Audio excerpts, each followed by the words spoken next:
Frank, both Doug and Carson have kind of said nothing, Nick, nothing changes with the offense. Isn't it fair to say, though, that different players have different skill sets, they do different things better? Has there got to be at least some tweaks as far as game plan?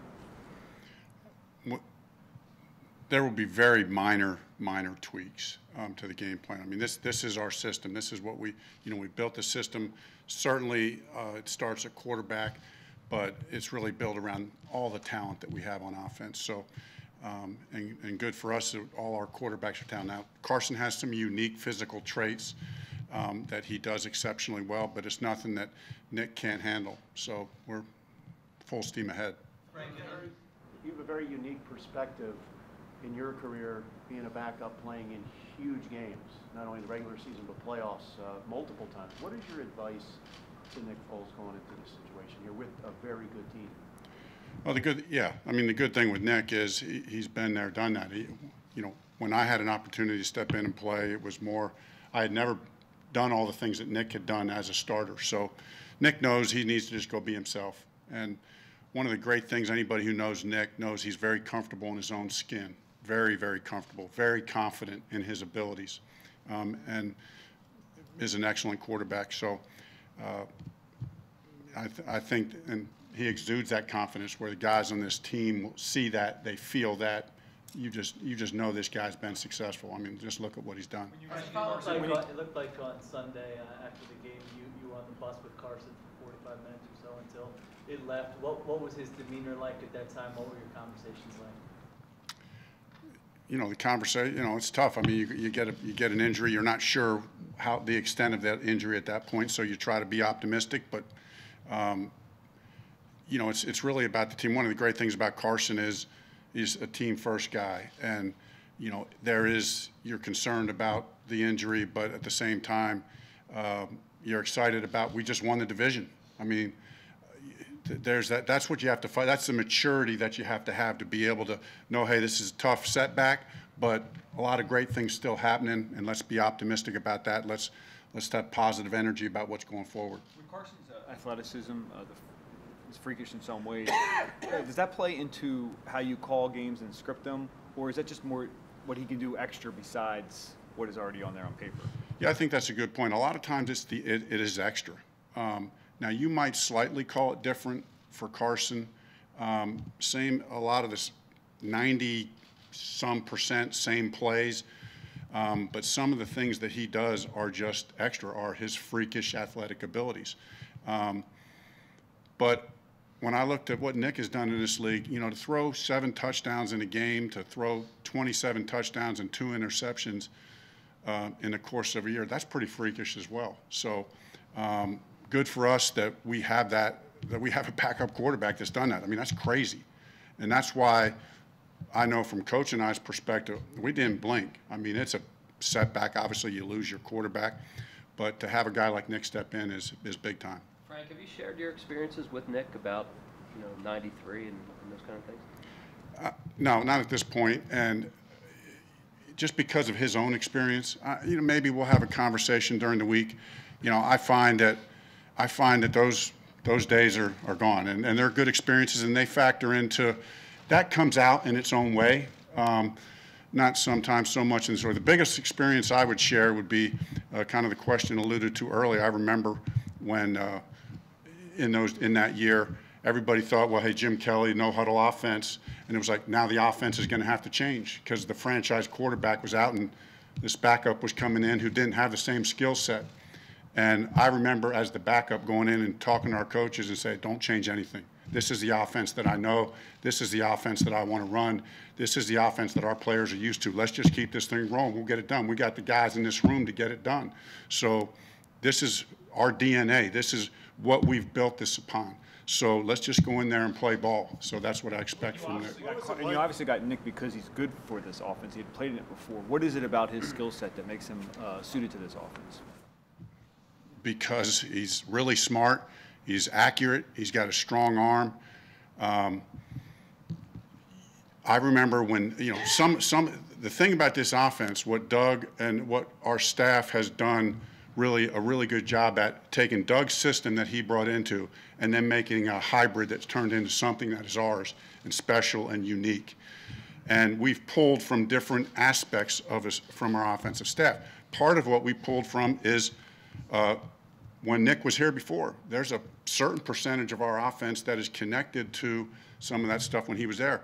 And I think everybody was probably surprised how well Nick did in that kind of an offense with all the RPOs and stuff like that back then, and the kind of year he had. So that's just all being fast on your feet, accurate with the football, and Nick is all those things. Frank, I assume Carson won't be on the sideline with this injury. What is his role with Nick moving forward in meetings and film and even on game day? You know, I think Carson will be a huge support. I mean, first of all, when I can't even tell you the kind of support Nick was for Carson. And I'm sure Nick will still be that kind of support for Carson going through what he's going through. That room cannot, from a chemistry standpoint, from a character standpoint, it can't get any better. That room is the best room. So Carson will add into that. Obviously, I don't know the timetable and all the injury stuff and when it's safe for him to be out there and not be out there. That stuff the doctors and coach can figure out.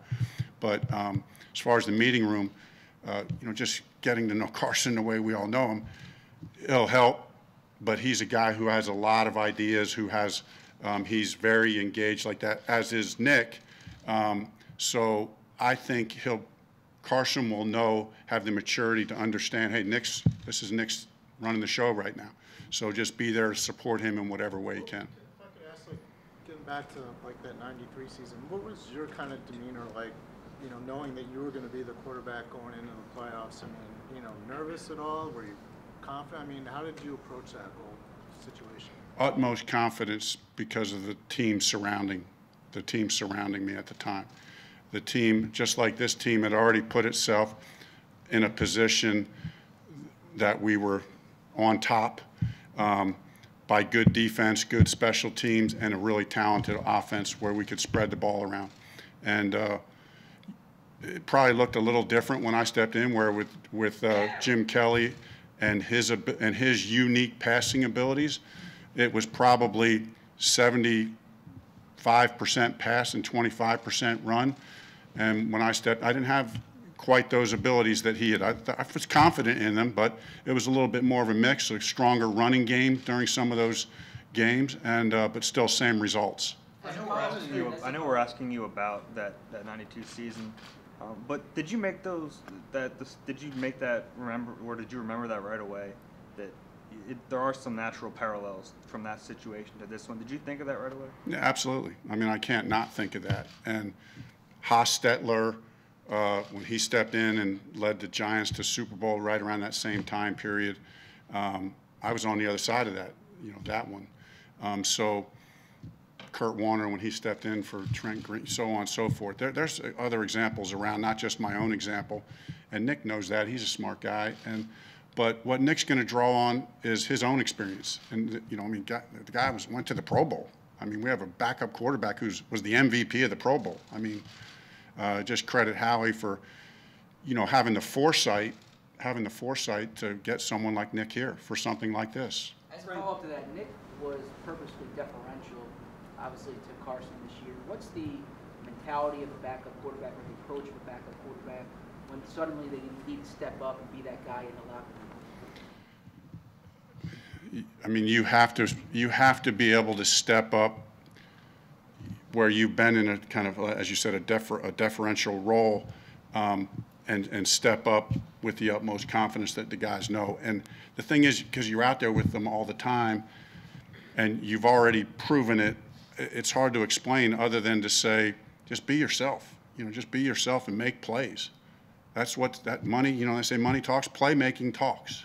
I mean, playmaking. That's all we care about. That's all we care about in this building. That's all the fans care. Just step on the field and make plays. And when the good thing is, Nick has his bank account is full of playmaking in his career, and I think everyone's aware that he's got that kind of bank account in his back pocket that he's bringing to the field. Frank, the chemistry between a quarterback and his receivers is so important. And you can see it with Carson and his guys, especially Alshon, the way it's developed over the season. How does a new guy step in and kind of compensate for the fact that he hasn't been throwing to these guys? Yeah, that's fair. You just have to work it out. There is no doubt, because all the little side throwing sessions that we have in practice that Carson has with guys, is not just the reps during practice, but it's the side. There's all these side throwing sessions that they have to kind of work on some finer detail things. Nick will have some of those. Nick is going to bring his own twist to it. I mean, there will be certain throws that Nick is not good at that he's great at, that and I won't even get into all that I'm sure will come to bear over the next weeks, that he's in there, and he'll find ways to take advantage of that with receivers, and he'll have his side conversations and his side sessions with receivers to make sure that they know exactly what he's thinking and what he's going to do. Frank, are you guys leaning more toward featuring J.J. Moving forward? He's been really productive, obviously, and or is the balance that we've seen going to continue? I mean, there's been no discussions that said, hey, we're making a shift. You know, the discussions each and every week, it's the same process. It's been the same process every week. I mean, Trey, as we all know, that's no surprise to us in here in this building and the staff. When it kind of looked like Zach wasn't going to go, I remember being on the field with Carson and just saying, listen, if Zach doesn't go, I mean, you realize the situation we're in. We're probably the only team in the league that can have one of the best tight ends in the league go down and not play in a game and feel the degree of confidence that we have in the guy who's stepping up for him as far as a route runner, and Trey, and then with the things that Brent can do. So Trey deserves a lot of credit. He's got a great skill set and great playmaker. Left guard 5.2 yards per carry on Sunday. I think he only carried the ball 15 times. Do you see his role expanding over these final 3 games? You said Jay? Yeah, I mean, I think right now, at this point, we haven't had any further conversation other than our normal conversation about designating plays for backs, and then there's always the hot hand thing and that coach has talked about, and just letting it roll from there and see how it plays out game by game. Left guard, why did that become such a problem when Wisniewski went down Sunday? I wouldn't say it became a problem. I mean, Aaron Donald's a little bit of a problem, I guess. That's probably the way I should say it. So, it was just adjusting. It was just adjusting to that and the skill set that he brought, and trying to find the best way to make an in-game adjustment to his unique. He's a unique pass rusher. I mean, he's one of the best in the league, and so we went in there with a plan on how we could help against Aaron Donald and do some different things to neutralize him, and so we just kind of kept those adjustments going in game and made a personnel switch as well. What happened to Carson and how he plays aggressively? And Nick really isn't much of a slider himself. Do you have to have a conversation with him about, especially in light of the situation, he's your backup quarterback, you don't want to be down your third guy. Are you going to have a conversation with him about how to protect himself?